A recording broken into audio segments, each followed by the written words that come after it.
All right, here we go. In what I'm realizing is kind of a 1980s Beirut-themed episode. We're finishing up Emma as we wait for the painters to come touch up offices. Yeah. Which is why everything is boxed up Yeah. and a mess. Today's the day we talk about the critical apparatus, George Justice, who I'm gonna take a certain liberty here and just say, who I don't like as much as Claudia Johnson, as in terms of like the introduction and that sort of thing. Even with the little notes and stuff. Yeah, I mean, it's interesting he includes Claudia Johnson as a contributor to this, and I read her article, which, by the way, in case people saw how mad we were in our last podcast, and if they disagreed with us, would be gratified to know that I took my spanking from Claudia Johnson behind the woodshed like a good person. I'm not sure. Not sure I'm ready to kind of like acknowledge, too much about what she's saying there. But she's in there. I mean, you go ahead with Justice, though. We'll come to that. Well, I was just gonna say. I mean, I think obviously, right. Fine job, but Johnson brought a certain verve to it. A verve that kind of comes at us with a slightly different flavor, I think, in her essay included in this volume. But I didn't absolutely love the introduction. Okay. And I'll say the just to kind of get things rolling here. I just want to start with, I guess, the very first page of the introduction. Okay. Where Johnson says, unlike page turners, this is about a third of the way down, unlike page turners that exhaust their interest by building suspense and then producing conclusions, Emma provides a plot that unfolds like life. And I wrote a little note in the margins to myself. It's like, isn't building suspense and then producing conclusion, isn't that how life works? How is I thought that he kind of got off on the wrong foot with me, in part by this somewhat, it's not exactly the right word, but I'm going to say somewhat snobbish kind of argument just cooked into the opening paragraph, that the thing about Jane Austen, right, is that she doesn't give us this kind of fan service car chase thing, that she gives us this actual bit of life. And I found myself a bit put off. I think there's just as much contrivance in I, by the way, I don't think of contrivance as automatically a bad thing, but there's just as much contrivance in this novel as there is in any novel. And so I was a little put off by this initial claim that somehow there are these page turners that fake things by creating suspense. Genre novels. Right. Well, this idea that somehow creating suspense is a cheat or somehow fake, when the whole point of getting up in the morning is to see what the hell happens today, Well, and then I don't know how you could say that the plot device with Frank Churchill and Jane Fairfax is anything other than a suspense device. I mean, if what he's saying is, okay, but then life is suspenseful because sometimes you didn't know who was sleeping with who or who was in love with who, then we're right back to the point you're making, which is well, then, okay, in that case, suspense does what life does. Right, and then tell me the ending of this novel does not produce conclusions. Well, and also,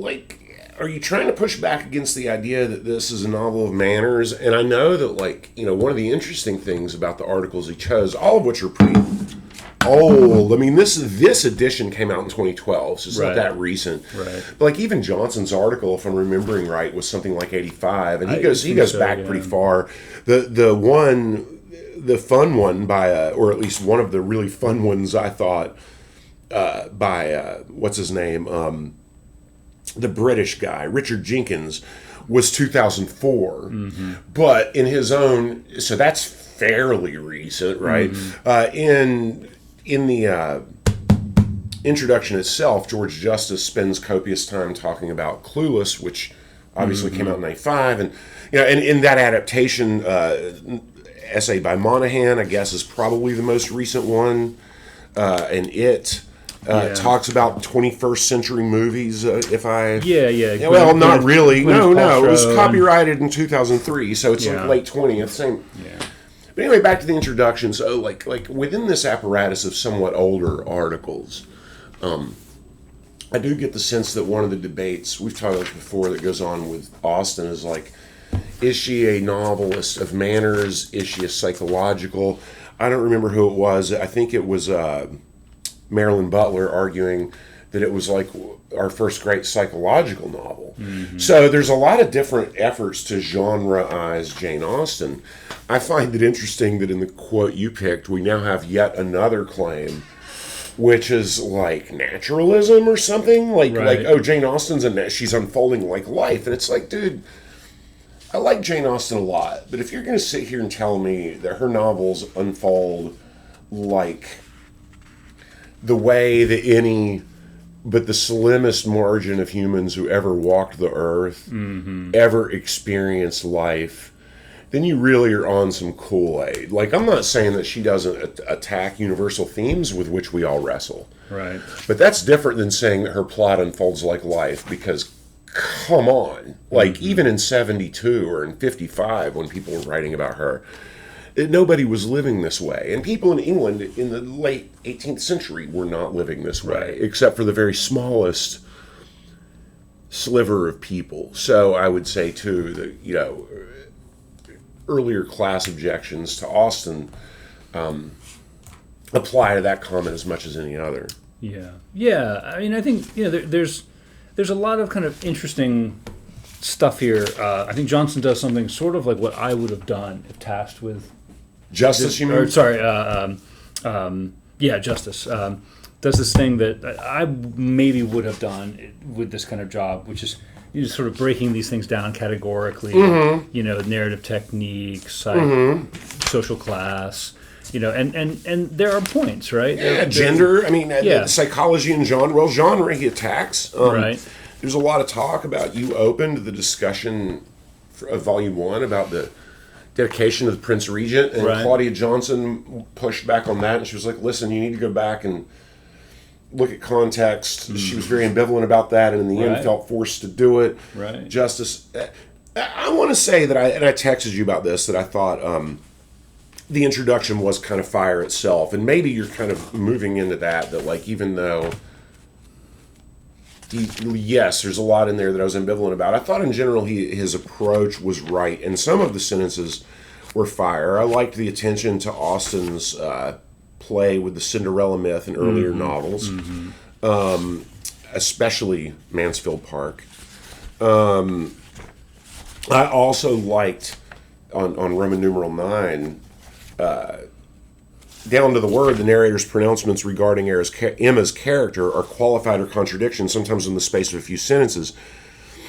Emma rewards rereading to an extent perhaps unmatched in the British novel. I think some of the statements by critics in this apparatus are a little over the top. Like, I agree that rereading a novel like this is rewarding. I'd read it myself before, so I knew that Jane and Frank were going to get together. Right. But come on. But anyway, it is like one of the puzzles, charades, and other word games that populate narrative. That's very good.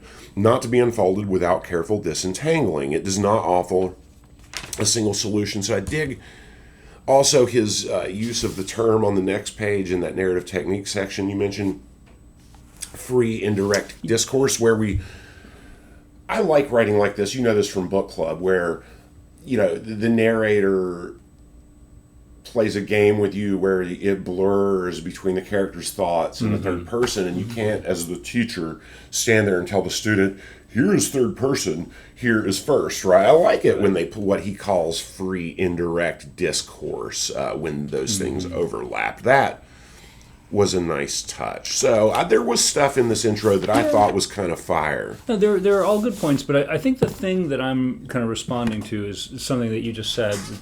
It's a bit hyperbolic in places. It's a bit sure of itself about some things that feel kind of harder to pin down than it believes, at least to me. So I don't know quite how far I want to go you know, I think the case I want to make is something more like Johnson has an especially deft touch, and while Justice obviously is doing good work, there's something missing. I don't feel the kind of friendly coming along with this introduction that I felt in some of the earlier ones, and it might be. I mean, something that has occurred to me in the last week or so is that, between the introduction and some of this back matter, there are a lot of strong feelings, and I wonder if there's maybe, go ahead. There's the famous thing from Jane Austen about Emma is a book with a protagonist that only she likes, and I'm not getting it exactly right, but something like that. Yeah, like I'm afraid others won't like her as much as me. Yeah. And she was sure that Elizabeth Bennet, she's like, anybody doesn't like her, that's not my fault. Right. I did my job and made you a likable character. Right. And having read Pride and Prejudice, it's like, yes, that is true. Like, not flawless, but obviously likable. Yeah. But I'm wondering if part of the appeal of Emma is just this book that makes you mad. Yeah. So one way or another, Yeah, and those early contexts, he inserts the commentary by Sir Walter Scott. Yeah. Reviewing, we can't talk about all this today, but that was interesting seeing Sir Walter Scott, who we were told was the most well-known living author of Austen's time. And I sometimes forget that as an Americanist, what a big deal he was. It's interesting when I'm reminded how things overlap. And historically or otherwise. And so, Scott and Jane Austen seem to be in very different worlds. Mm-hmm. They're not. What I thought was really interesting was not exactly what Scott said, but the way that it compares to what Virginia Woolf says a few pages later. What page is the Woolf one on? 374. Oh, that's what I missed. So what did Scott Woolf say? Scott has this ultimately negative, big surprise, this ultimately negative view of Emma. Yeah. He ends with characters of folly or simplicity, such as those of Old Woodhouse, which other writers have some things to say about, and Miss Bates are ridiculous when first presented, but if too often brought forward or too long dwelt upon, their prosing is apt to become as tiresome in fiction as in real society. Yeah. Which is interesting, right? Because this is 100% true of Bates. Yeah. Right? And probably Woodhouse as well. Mm-hmm. Although there's that case to be made about his power, right? That changes him a little bit. So this is the very end of the excerpt from Scott. But then jumping to 374, if you look at the very beginning of Woolf, the wit of Jane Austen has for partner the perfection of her taste. Her fool is a fool, her snob is a snob, because he departs from the model of sanity and sense which she has in mind and conveys to us unmistakably even while she makes us laugh. And I think it is really telling that, Virginia Woolf, 100 years later, 100 and change, 110. Copyrighted 1925, so about 108 years. Is feeling what I think seems like a very intimate connection. This is if I can use a sort of risky bit of wording here for a minute, another lady writer in England. Yeah. Right? Looking back at Jane Austen and going like, I see what you're doing. Yeah. In this way that, Scott, don't see it, and Scott's complaint reminded me a little bit of Dickens, because you can't tell me that in Great Expectations, which my timeline's messed up, maybe Scott and Dickens also overlap, maybe they don't, but I'll stick my neck out and say that Scott probably wouldn't have had that same complaint about Dickens. And I mean, to me, those characters really wear their one-dimensionality on their sleeve, to exaggerated points, and everybody celebrates the shit out of that. Right. So if you're going to do that, and I haven't actually read much Sir Walter Scott. I'd like to see how nuanced he is with his annoying characters. You know what I mean? Anyway, go ahead about Wolf. Well, there's no kind of big point there as much as just to say, I was just, when I got to the Wolf section and I saw what felt like this, and maybe I'm reading too much into it. Mm-hmm. What I thought felt like this person in a society that hadn't changed so much over a century, kind of talking back in time to Jane Austen, going I know. And then what more natural then, right, than this insight into their profundity? This is the second full paragraph, 375. What more natural then with this insight into their profundity than that Jane Austen should have chosen to write of the trivialities of day-to-day existence, parties, picnics, and country dances. And of course that harkens back to Justice's sort of like, the thing about Austen is her naturalness, right? Yeah. She escapes this kind of like genre formula or whatever. But I suspect that what Woolf is saying here is something else, right? That she's writing about the things that women have, right? That she's imbuing these things with profundity, right? Where I think Justice is kind of perhaps suggesting something a little closer to, Austen is like, looking at these trivial things, as part of something, but not necessarily as, their own kind of meaningful, part of life. So, I don't know. I just thought. And in the very next article, context one, E.M. Forster, right. Often thought of as like a hyper-masculine writer, isn't he? I mean, like the frickin' safari guns and all that, right? This was published in 1936, not that long after, or copyrighted not that long after Woolf, and he starts off with a pretty strong word group. I'm a Jane Austenite, therefore slightly imbecile about Jane, because I did read this one. This is over on 377.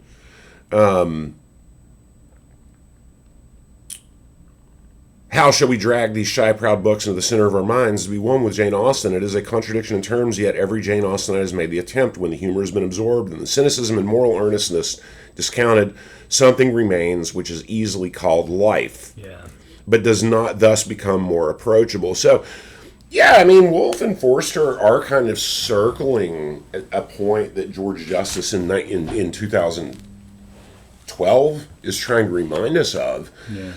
So, yes, there is a strong sense among many writers that Jane Austen, gives you slices of life, for sure. And then Emma is a book that produces those. When you said that the book makes people emotional, I thought about Claudia Johnson's essay also. Because she pointed out... Let's just go to hers. We've mentioned her enough. She pointed out that this is a book that puts the lie to the idea. It was something like, puts the lie to the idea that literary critics are these detached. Let me find the quote is so much better than I can do. Or maybe you, or if you have it. Here it is. Concerning this Austenite heroine, this is on 416, right in the middle of the paragraph. So she quotes the line you tried to say, I'm going to take a heroine whom no one but myself will much like, has been treated more as an invitation to search out what is objectionable about Emma than as a calculated challenge to the judgments of her audience, for the criticism of Emma is freighted with alarming animosities. And by that she means the character, not the novel. The criticisms of Emma, the woman, the fictional woman, is freighted with alarming animosities, which is by the way, an emotional statement herself. But then she backs that up by saying, concerning this Austenite heroine, more than any other, commentary conspicuously gives the lie to the naive assumption that literary criticism is the business of disinterested professionals whose discussions evolve from ideologically neutral historical, aesthetic, or merely commonsensical criteria. I love that. That was published in 1988, and I think in the 80s, critics were still trying to make the new criticism go away. I don't think you would have to make that argument anymore. I don't think anybody in any academic article that I've read in the last 15 years, I'm not saying it's not out there, but I don't think there's an overweening sense that literary critics are emotionless appliers of aesthetic literary principles, and they're just sticking to text, right? But she felt the need to point out, hey, people are getting mad at Emma on a personal level. I thought that was interesting. Emma has been the heroine critics have loved to scold precisely because it never occurs to her to apologize for the control she takes over the destinies of others. And she goes on to say that, well, I mean, and then I just want you to get your thoughts on this in the next paragraph. Determining the common denominator in much Emma criticism requires no particular cleverness. Emma offends the sexual sensibilities of many of her critics. Transparently misogynist, sometimes even homophobic. Subtexts often bob to the surface of the criticism about her. And so I thought about our final stream of Volume 3, and I just got to thinking about, if she from the 80s, is calling us and being like, yeah, you guys, boy, you're a hell of a lot more mad at her. I don't know, like, I go back to, like, Magic Mountain, and I'm like, we tend to get pissy about a lot of different characters, so maybe it's just us, but I felt a little bit, like the hit Kerr there in that passage. Well, here's what I'll say in our defense. Yeah.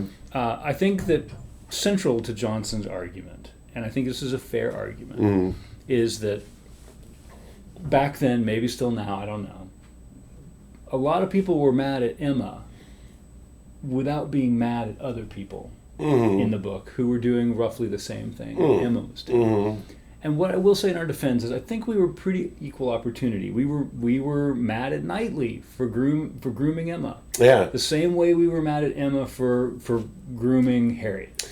If somebody brought up the grooming in this criticism, by the way, I didn't quite see it. They didn't. They didn't. But I'm sure it's out there. But my sense, right, is that Johnson was kind of responding to this hypocrisy, right? She said that in a great piece of writing. Where is this?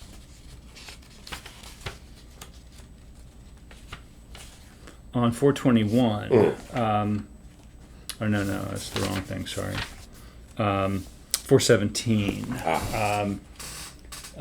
She is sort of taking specific aim at Marvin Murdoch, who wrote a book about Jane Austen in 1952.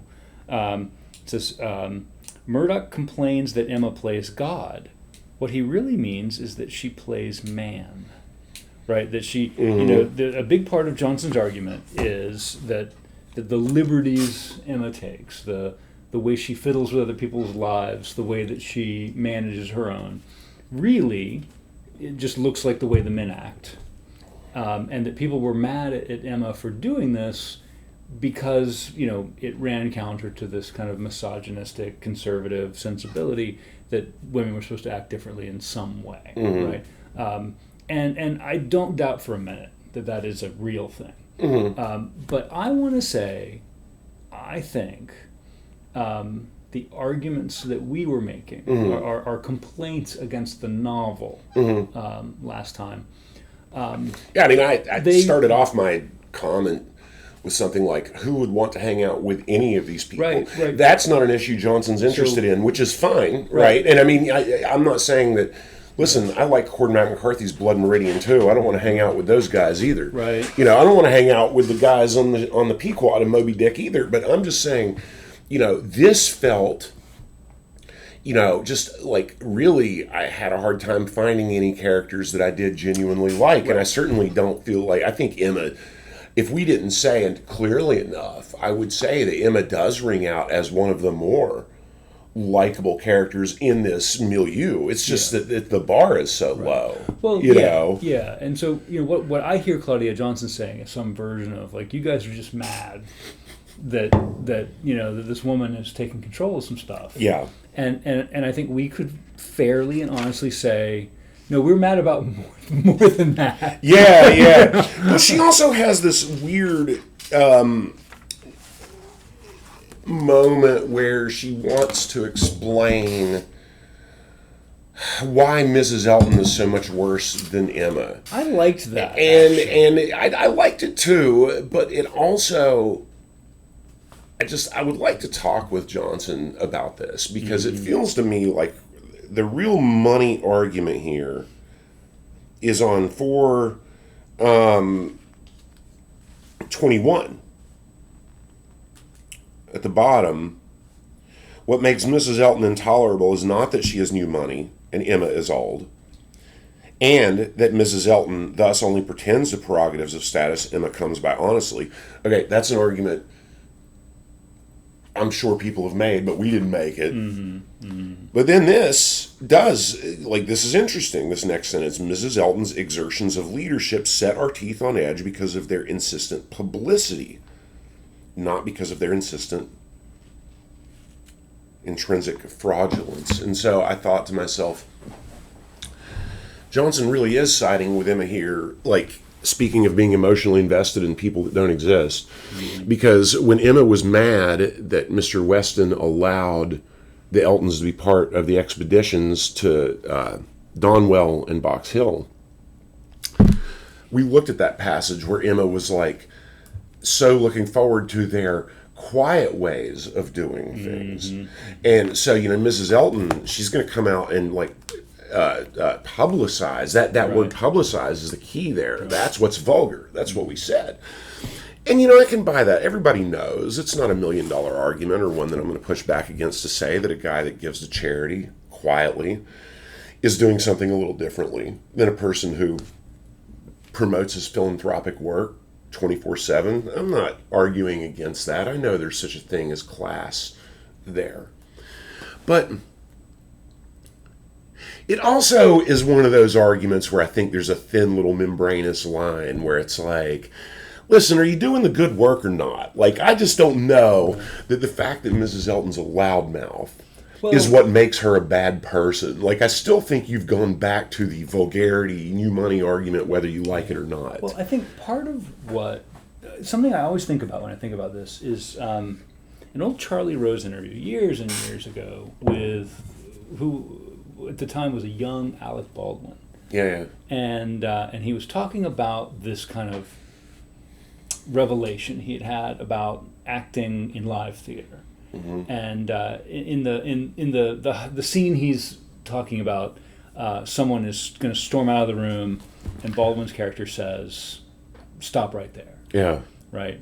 And he said, when he first started kind of working out this script, he just would shout and scream and stomp his feet. You stop right. It just kind of have a fit, But over time, he realized the thing to do was to say it so quietly that almost no one, even in the theater, the people could just barely tell he said it. Yeah. Right?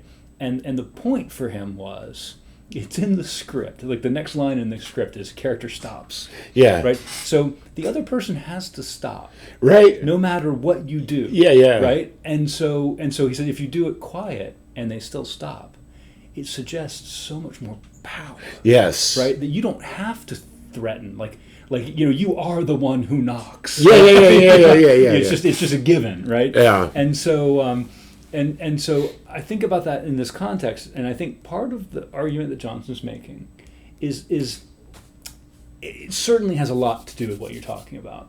And it has to do with but it has more to do with this deftness. I think that Emma is deft at wielding this power, right? She understands it because she grew up in it. She's very naturally comfortable wielding it. Right.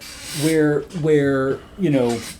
Mrs. Elton hasn't yet figured out the Alec Baldwin lesson, right? So Yeah. So she thinks that she has to sort of act important if she's important.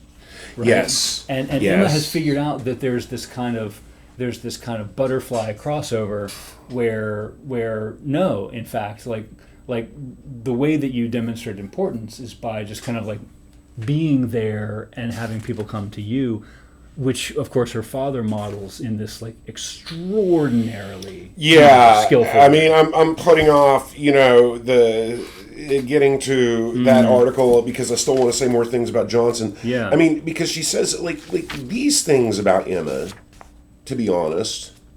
Yeah. And this also, Johnson would perhaps say, is a sexually freighted thing, but in a way that I think she would approve of, perhaps. Mm-hmm. Because somewhere in here, I don't think I underlined it, but somewhere in here, Johnson suggests that in the universe of Austen, choosy men, she says, somewhere in here, are interested in saucy women. Right. I think that's in this article. I think so. It might be the Marilyn Butler one, but I think it's this one. And, I think it is, without question, my favorite thing about Emma is her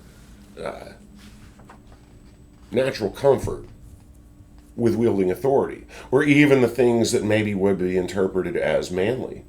I mean, I like her going toe-to-toe with Knightley and almost always ignoring his advice, especially given my disgust with how he groomed her.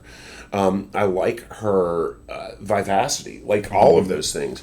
It's just that, I have a hard time understanding how that difference between her and Mrs. Elton, I mean, I would just come back to, like, other value systems, like, I have a hard time understanding for all that what it is, that makes somebody a good person in this world. So, like, you're using power quietly, or you're using it loudly and obnoxiously. Right. Who's benefiting from all this anyway? Like, what are you actually doing? And I mean, for example, her giving advice, that word gets treated by critics. What does advice mean? In Mansfield Park, it's a command, Johnson says. In this book, it's like real advice because they're on equal footing. But we're told in Volume 1, when she first goes on that walk with Harriet Smith, that when she visits the poor, which Johnson makes a big deal, remember, she visits the poor, that she's like ministering to them and giving them advice. But it's like, I just don't know that Austen has built me a world where I can see what advice 21-year-old Emma has to share with, let's say, some like 40-year-old mother whose like kids have small, like, what advice really? Right. So I guess it's just, I'm kind of an impossible sell on love her, love her, love her. Right. I will agree that she's fun and sexually appealing, and I will agree that she's not the worst, dirtiest player in the game. But if what you're trying to say is, this is to be admired, this is like a very admirable, character within a world that allows for admirable souls, I just don't know that this novel sold me on that. The argument I hear kind of between the lines of what Johnson is saying and some of the other critics as well is some version of, the reason we should admire Emma, not like her, but admire her, is that she basically, like Prometheus, like steals this male authority and basically like creates a world where she's allowed to be bad the way men are. That's right. And I think we are supposed to see that as like, oh wow, we're supposed to. There's a truth to it. We're supposed to like this the way that we like, the Ocean's 11's guys getting away with it. Yes. Yes. But to come back to Elton for just a minute, I think a few pages back, I think. On page 406, we got Patricia Meyer Spack's The Talent of Ready Utterance. Ah, yes. From the really wonderfully titled volume Gossip in 1985. Yes. Who talks a little bit more about that kind of, that ready utterance has to do with like the loudness and the quietness of the power that I think fits in well with what you were just saying about Emma and Elton, Mrs. Elton. And it has to do with this bit that I don't remember from the book. Which is a shame because it's a really great bit. In the second paragraph, Knightley kind of works out this grammar of gossip, as Spax calls it, right? He says, another thing must be taken into consideration too. Mrs. Elton does not talk to Miss Fairfax as she speaks of her. We all know the difference between the pronouns he or she and thou, the plainest spoken among us. And this idea of, Elton doesn't talk to Fairfax as she speaks of her, I think kind of gets to some of this power, right? This recognition, right, that a lot of this power has to do with networks, it has to do with relationships. Elton seems to think that she is powerful because her husband has some money, right? Emma thinks she's powerful because she does stuff and says stuff. Yeah. And although, I mean, because of what was it? Justice called it indirect free discourse. We do see that Emma all along is like very, acutely aware of her position as being like first in Highbury. And even Johnson celebrates that. She's like, well, you can't do the Prometheus thing. Like, a poor woman's not going to do it. Right. Like, it has to be a rich woman first. Right. So I buy what you're saying, because it would be easy for Emma to just sit back on the money in the way that her sister does. Instead, Emma's like, no, I'm going to do stuff. So I'm buying your argument. And the stuff has to do with maintaining her part of the network. Yeah. Right? She goes out and sees the tenants when they're sick. Yeah. She visits. She's constant. One of the things that always kind of struck me, and I don't mean to complain. This is not really a complaint, but I was kind of struck by how often people in this book would enter a scene and say, "I can only stay 3 minutes." Right. They were these oddly precise. Like, how long it took you to get there, dude? Like, you rode for like 35 minutes. Well, and they're always like on the way somewhere else. Yeah. And it's just like, well, how is your life so busy? Yeah. But like but Emma would just like come in and be like, I can only stay for 3 minutes. I can only stay for 4 minutes. But there's this touching of base. There's this kind of like real awareness that like you gotta like see them. You gotta see you seeing them. Much more so than Mr. Woodhouse has. I mean, in a lot of ways, and I think Johnson did this too, and I think that maybe Spax mentions it. Certainly Jenkins, who we will get to, mentions it. Emma is picking up a lot of slack. She has a lot of responsibilities, not because of what she does, but because of who she is. Right. And Woodhouse is the reason that she has those responsibilities. Like, he's the center of gravity, and they all just have to come to him and worry and fret over him. Right. Who's going to touch base if not Emma? Like, Right. he is actually a bad, what would you call it? Like, oligarch? Like, he's a bad oligarch. Like, even by the rules of their own. This is why I thought, I don't want to close the door on Spax yet, but I just want to say this grammar of gossip, like, reached me too. That, like, within the moral universe of this novel, it's clear that Knightley does the work you're talking about. He knows George Martin very well. And he's the other one who pops in and says, I can only... Like, well, when we were joking about him and Martin having scotch, but that's something they would probably... Knightley would condescend to just come in and be like, hey, George, let's have a couple of drinks. I mean, I could easily imagine it. Emma, same thing. I mean, I can only stay for 4 minutes, but I'm here. I see you. It's odd that a teenage girl, because you get the impression she didn't start doing this when she turned 21. Right. It's odd that a teenage girl had to do that. Like, this is another argument for Mr. Woodhouse being the dirtiest player in the game. Like, a lot of weight on her shoulders to do what you're saying, don't you think? Well, and one of the things that Spax emphasizes as well is that this is a very small world. Yeah. And Emma has to make her own fun, and this is part of it. Like, she's got to pass the day, and that part of it is sort of really diving into the energy of these little dramas, right? And that this is partly just like she's manipulating Harriet in part out of just this desperate boredom, right? Yes. And so, which I don't think quite justifies it, but also, maybe keeps the needle from moving all the way up to monster, right? Absolutely. And I don't know if it was this critic, Spax, or if it was somebody else. But somebody points out that in this novel, I might have lost my train of thought just by looking for the passage. But yeah, we may have to come back to it. Yeah. What you said is really resonating with me, and I love. But it also reminded me of something, and hopefully it'll come back to me. The idea of monstrousness, I think, is what triggered it all. She is certainly less. And I mean, it's interesting that Spax also, now I kind of lost her page too. She's back in 406. Right.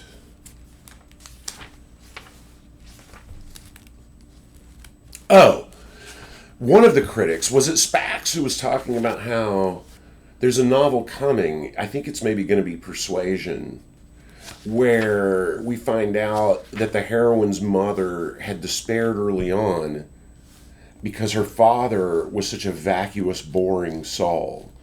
And so she had to learn to make her own fun. Like that was that in Spax or was that in Butler? Like somebody said that in Persuasion, the heroine realizes that her husband sucks. It might be Jenkins because Jenkins points out, like, by the way, imagine, no wonder Emma and Isabella's mom died early. She was probably like, y'all, I'm done. Like, but yes, like this business of having to make your own fun. I've never been anti-gossip anyway, so well, and I think gossip is fun. Well, I think Knightley's point is, not that gossip is bad, but that there's a way to do it. Yes, I'm reminded a bit of he was mad, or he would have been mad had he known about Emma gossiping with Frank about Jane Fairfax and Miss Dixon, or Mr. Dixon, because that would have been doing what Elton does. Yeah. But he likes the way Emma usually does business. Right. And there is this point to be made, I think, that, one of the things that you do when you gossip is you recognize the value and importance and power of other people's lives. That, you're not so, Mr. Woodhouse, never going to gossip because he could not give less of a shit. His descriptions of everybody's the same. She's a very pretty woman. Oh, he smiles at me whenever he sees me. Like, it's all very flat and non-personal. Right. But Emma at least kind of like thinks these people are interesting enough to form opinions on. Right. Yeah. They're like, you do the thing. Yeah. And so there is this. Well, remember how taken we were with her. One of her shining moments, and there are several, was when she's like goes into a fury to practice piano more. And it's like no one's even watching. Right. It's like you're doing this for your own soul. And that's only possible if you paid attention to who Jane is. Well, and this comes back to Justice's kind of ending argument, I think, in the introduction, right? Yeah. Is that part of what makes people so energized, one way or the other, about this book, is this question of whether Emma needs fixing. Yeah. Right? And she herself goes through these very identifiable moments where she's like, oh man, I better get my life together. But she doesn't, because neither do we. Right. Like, this was also Butler's point that Marilyn Butler's article, she was like, perfection, perfectibility is a real goal, but you just don't get there, Right. And so, of course, Emma's going to spend her whole life. And I mean, to close the deal back on Claudia Johnson, she ended her article with a thing that a lot of people paid attention to, including us in our podcast, that it's important that Knightley moves into the house with the father. And Knightley is well aware who's going to be in charge. I mean, Emma is in charge. She's going to be. And Johnson ends the part we're given with, on 427, in moving to Hartfield, Knightley is sharing her home, and in placing himself with her in her domain, Knightley gives her his blessing to her rule. And that is absolutely true. Yeah. And I agree that it is feminist of Austen, not just in 1817, but in 2025, to celebrate that. Yeah. And if you don't think it's feminist in 2025, just go to just about any Reddit thread ever, or just like, the brosphere, right?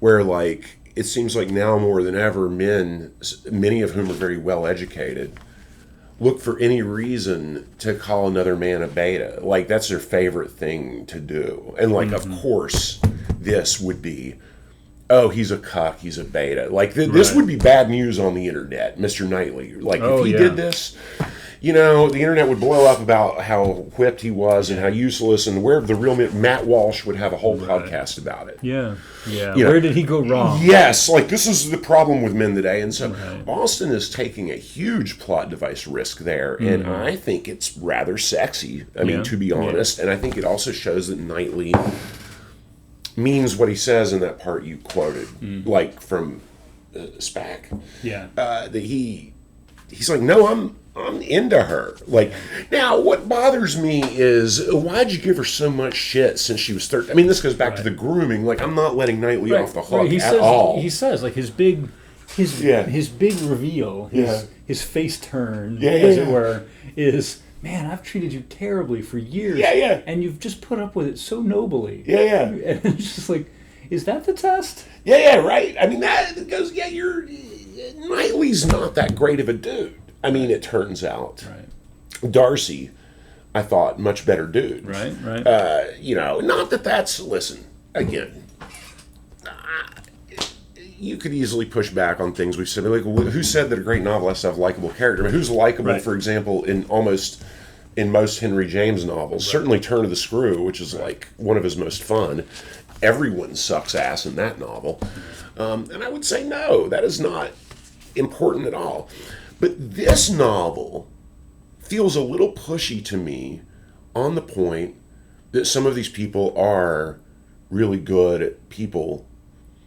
And that, I mean, in other words, like, I don't know, like, I wouldn't say that Cormac McCarthy, between the lines, is arguing that in Blood Meridian, some of these guys, pretty good guys. Right. I don't think that's what he's saying. There are moments in McCarthy where you feel this. John Grady Cole. Yeah, well, but, okay, yes, John Grady Cole's a good guy, but look how it ends for him. Right.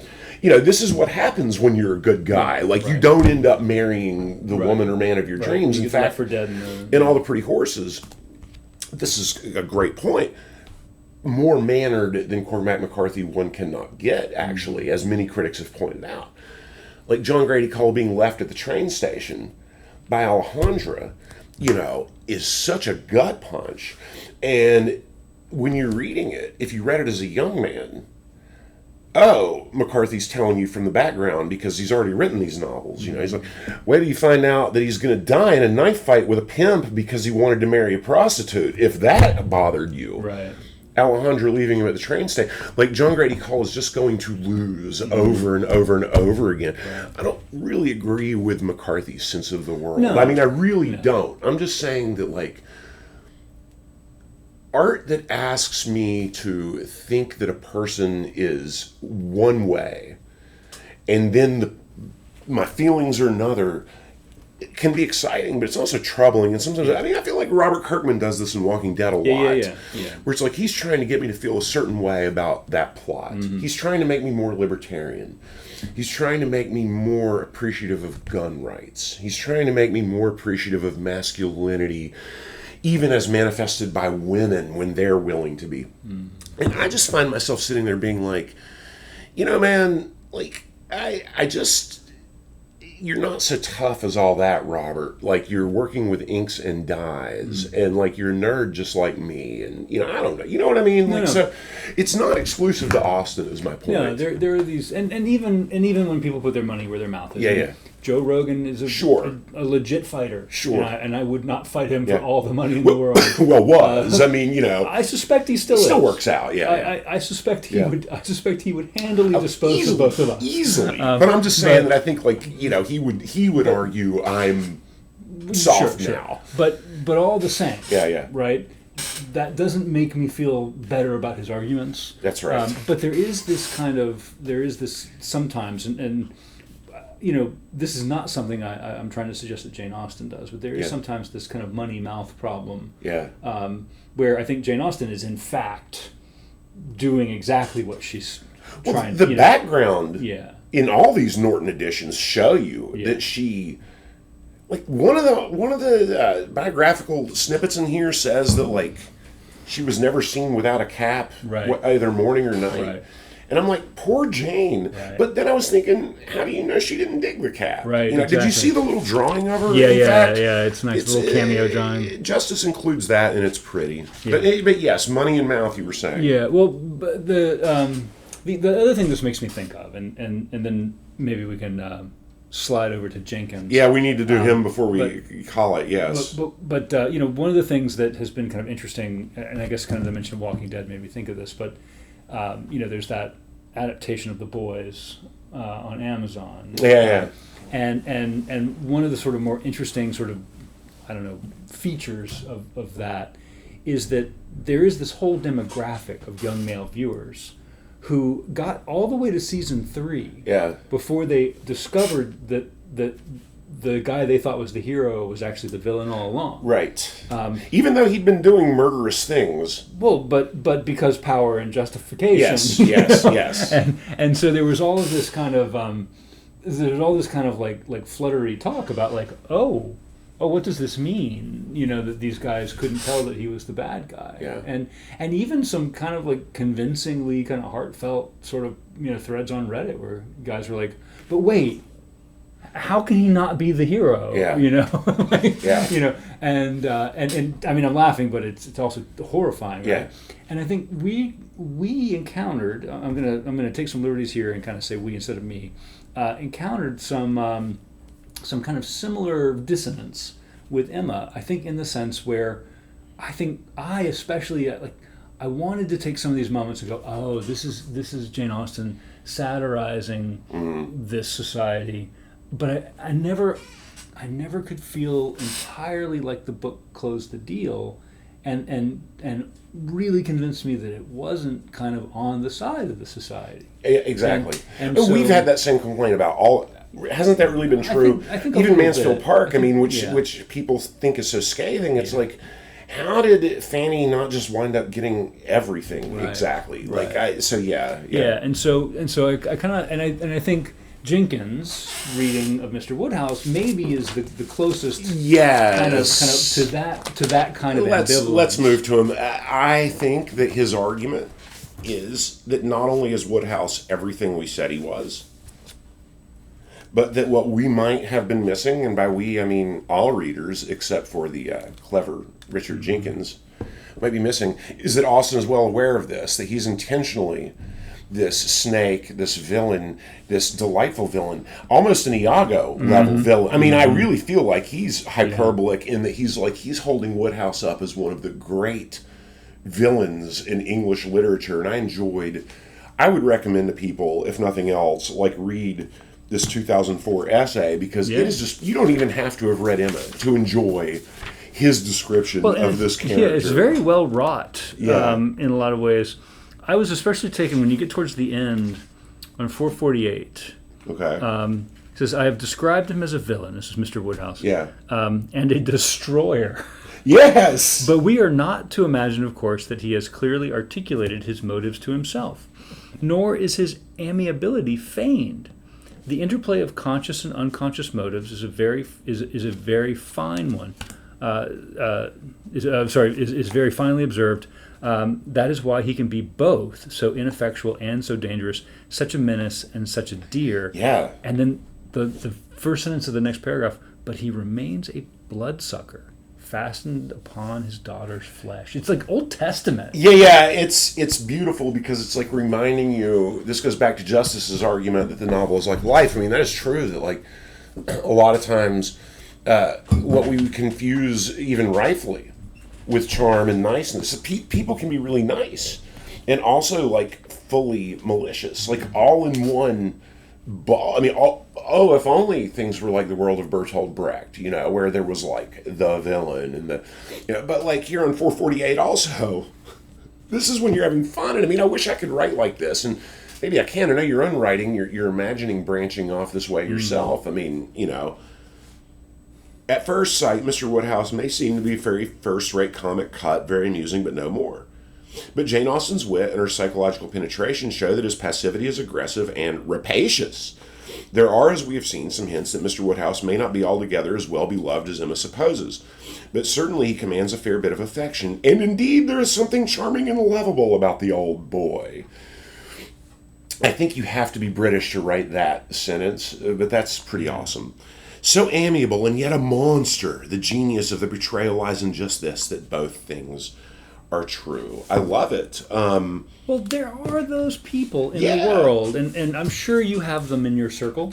I'm reminded of some people that I spent time with back in the day as an undergrad. Yeah.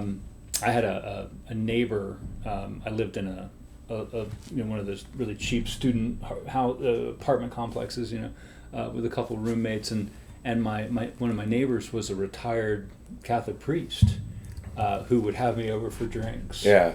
And I'm not trying to trade in like the easiest of sort of stereotypes here, but I think I knew what the deal was there. Yeah. And I think I had sort of like negotiated, that there was this kind of there was this kind of lecherous monster Yeah. there, but I think I had sort of like figured out the boundaries, or at least at the time I felt like I had figured out the boundaries, and part of what made my time with this guy valuable was kind of like observing the kind of like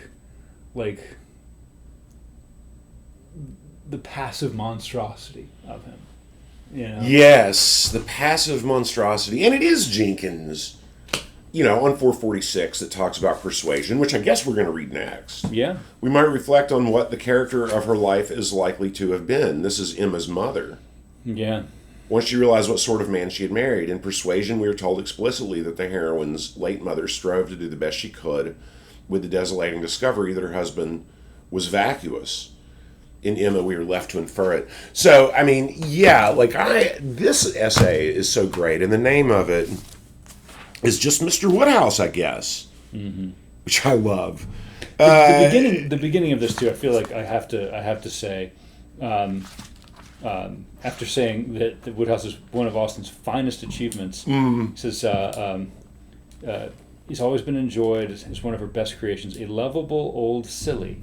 What a great. Lovable old silly, but her cleverness lies in making him at the same time a monster, the villain of the piece. Yes, and he compares him to Ms. Norris. Yeah, which is just lovely. And this is from a book called A Fine Brush on Ivory, an appreciation of Jane Austen from the Oxford University Press, 2004. So I guess the reason Mr. Woodhouse, as the subtitle appears in brackets rather than quotation marks, is that they just grabbed a section of this. Yeah.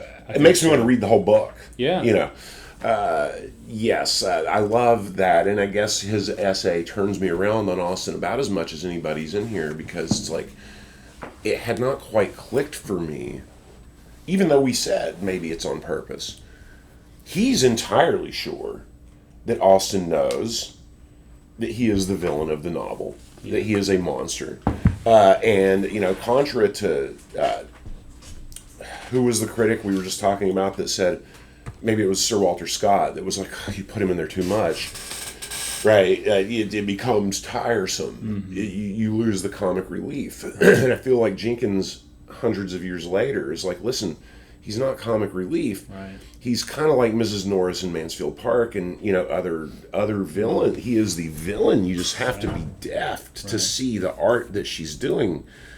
I love that. It heightens my appreciation not only of Austen, but of just literary criticism for somebody to make an argument that well done. I'm reminded, this is a bad comparison in a way, but I'm reminded of, in the original Star Wars trilogy, you never actually see the Emperor go somewhere. Right. I mean, he shows up at the Death Star in Return, but aside from this very short sequence of him getting off the ship, you almost always just see him in that throne. Yeah. And it's like literally the whole galaxy comes to him. Yeah. When someone's got something to say, he doesn't rush over there.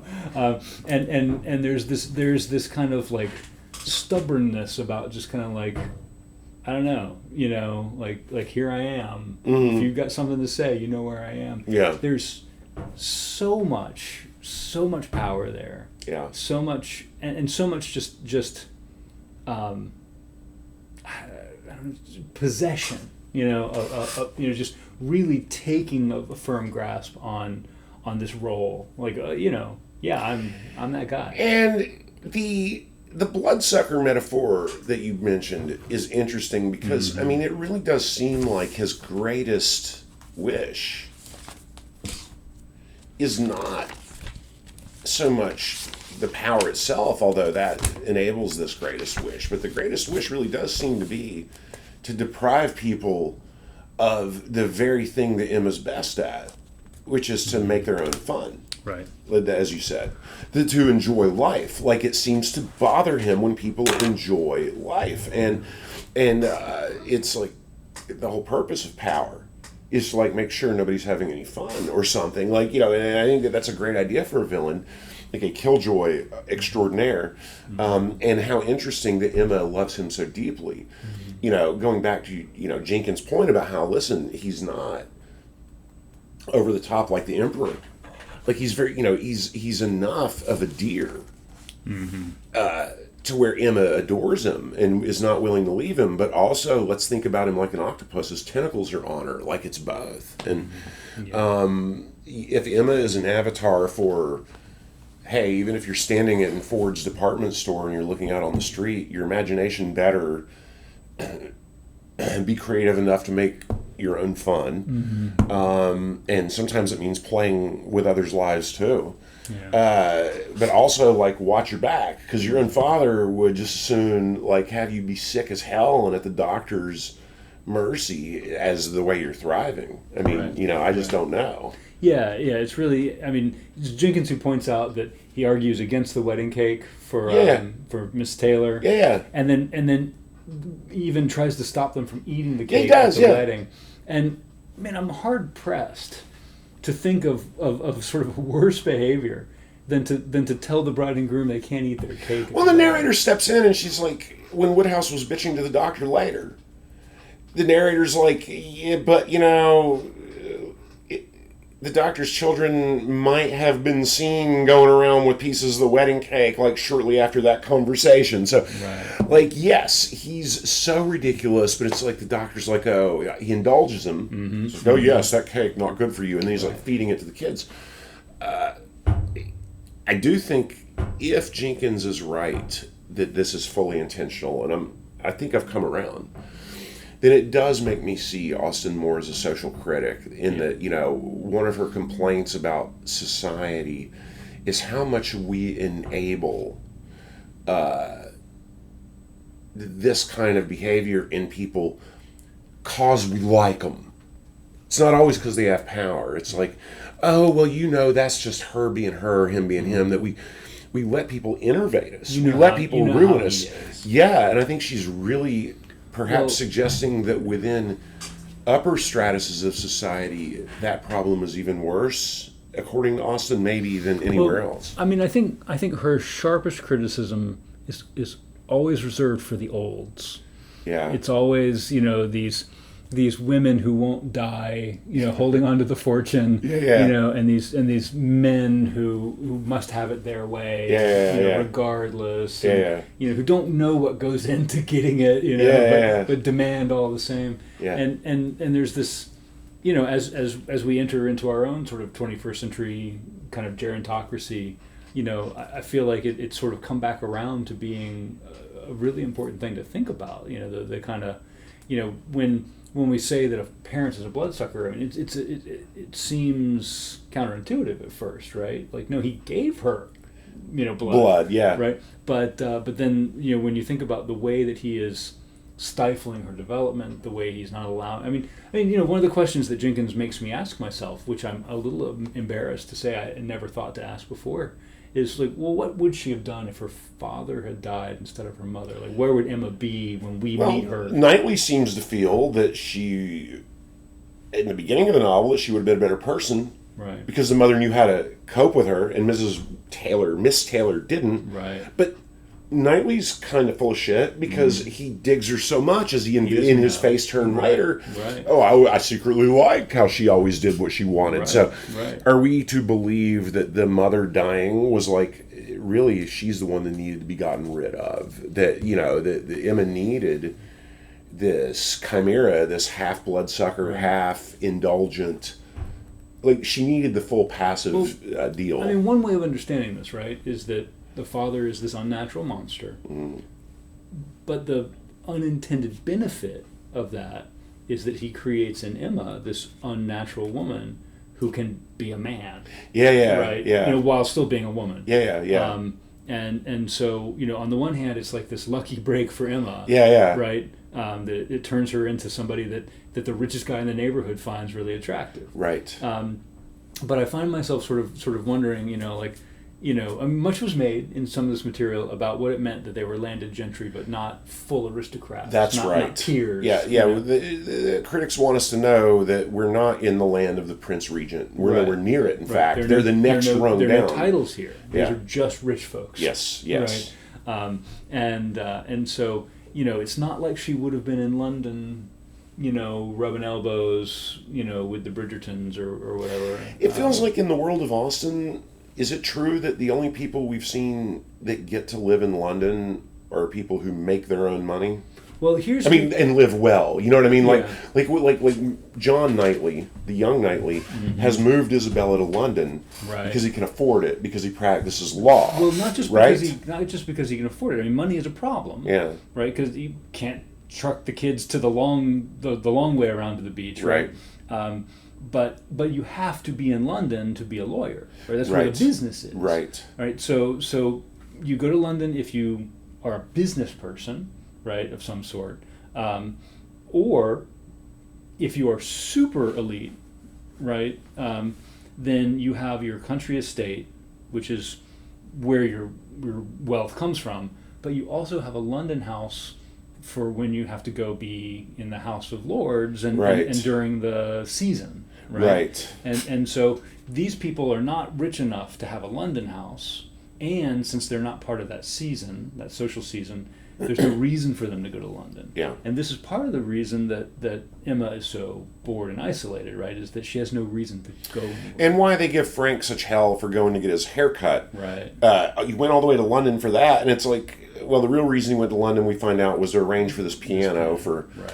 Jane. But yes, I think that the presence of London in these novels has bedeviled me a little bit before, because it does feel like this way out of reach place, even though we know, and in Dickens we definitely know, and in a lot of British writers, whether of manners or not, we know that London is largely populated by poor people and kids that steal and are beggars, and Oliver Twists and all that. Right. In Austin, a lot of times London can feel like both this magic faraway place, even though it's only like 15 miles down the road. But also, it's like, really, why are you going there? Right. Like, you don't have any reason to go there. What's Just there like what for you're you? saying, yeah. Yeah, and so I think that's kind of an interesting thing, right? That that they live in this world that is defined by these hierarchies, and I think it's undeniable the best thing to be in this hierarchy is like a rich old man. Yeah. And so all the same, right? It takes a minute to realize what's up with Mr. Woodhouse, and I think that's really, as you're saying, that's really where the satire comes in. Or the satire is maybe too weak a word. The criticism of this world really comes in. It's just like, man, we've been doing it this way so long, we've forgotten what monsters look like. Yeah. Yeah, we keep waiting for Mrs. Elton when Mr. Woodhouse is already inside the house. Mm-hmm. Yeah, I like that. And, of course, familiarity breeds a certain, we say contempt, but it can also breed blindness. Right. I mean, it's easy enough for us to see that Mrs. Churchill sucks. The demands she's making on Frank, Right. we roll our eyes at. Mr. Weston has to make excuses for it. Mr. Knightley criticizes it. But what is it all about? It's about her health. Right. What is keeping Frank tethered to her ankle? Her health complaints. And by the way, she does die, Right. as you pointed out. So it's like kind of like, joke's on you, she really was sick. Yeah. Woodhouse is doing the same thing. Yeah. Emma can't go far.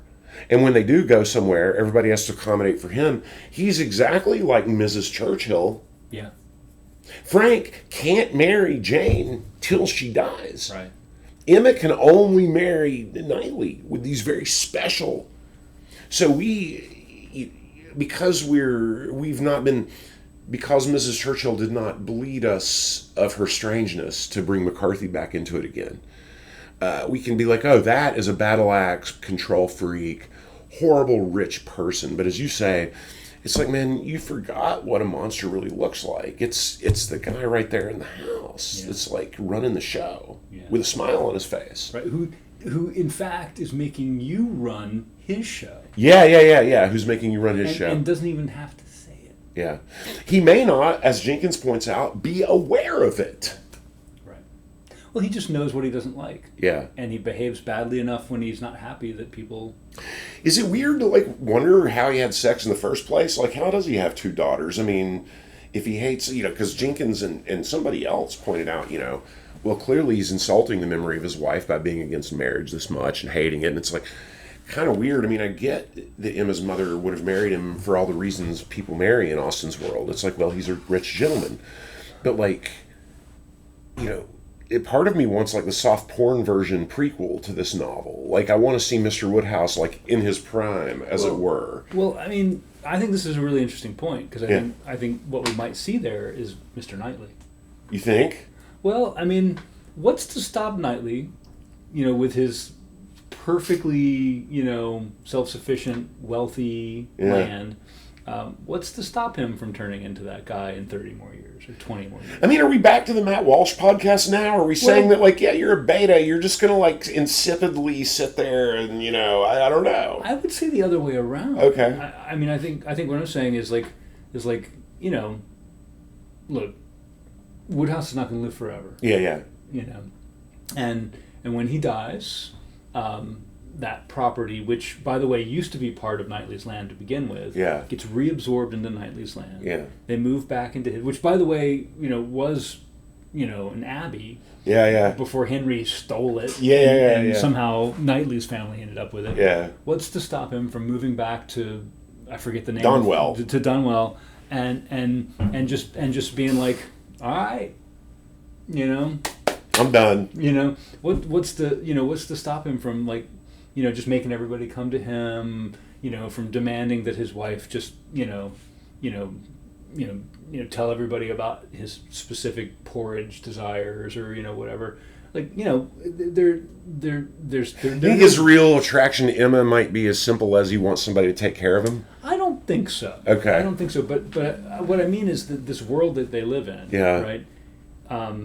Like what does having that kind of power do for you, right? I mean, it does damage to you to have that power. That's true. And I'm not trying to say, like, oh, poor Mr. Woodhouse. He's a victim too. Yeah. But I think some of this monstrosity is the natural consequence of being so in charge. Right. You forget how to. It's like we talk about, super wealthy people in America that don't know how to find the grocery store or drive anymore, even. Like, like they're just driven around everywhere and the food just comes to them. And, there's a way in which it's like, well, okay, let's stop feeling so sorry for them. But on the other hand, it does sort of make you wonder, I mean, if you can't navigate, the local amusement park, what good are you for, kind of thing. Yeah. But, But power is power, right? Yeah. I can't find that place, but I know the phone number to my attorney. Yeah. Who could just sue the place into non-existence or whatever. That's the thing, kind of hovering there. Yeah. In the background is that at any moment, right, Woodhouse could get exercised enough to just put a halt to whatever. Right. And I mean, really, Knightley is the only guy in the neighborhood who could even begin to kind of possibly stand up to him. Yeah. It's just, it's really, which is a testament to Emma's artistry that she handles him so firmly. And I mean, I guess there's a masculinity to that too. Like, she does control him every bit as much as he controls her. Yeah. That's interesting food for thought. Maybe a good note to end this on. Yeah. Some pretty good context in here. I agree with you, Claudia Johnson. Better editor overall, but Justice did the novel justice. Yes. Fair enough. Yeah. Fair enough. All right. Well, Persuasion next. Persuasion next.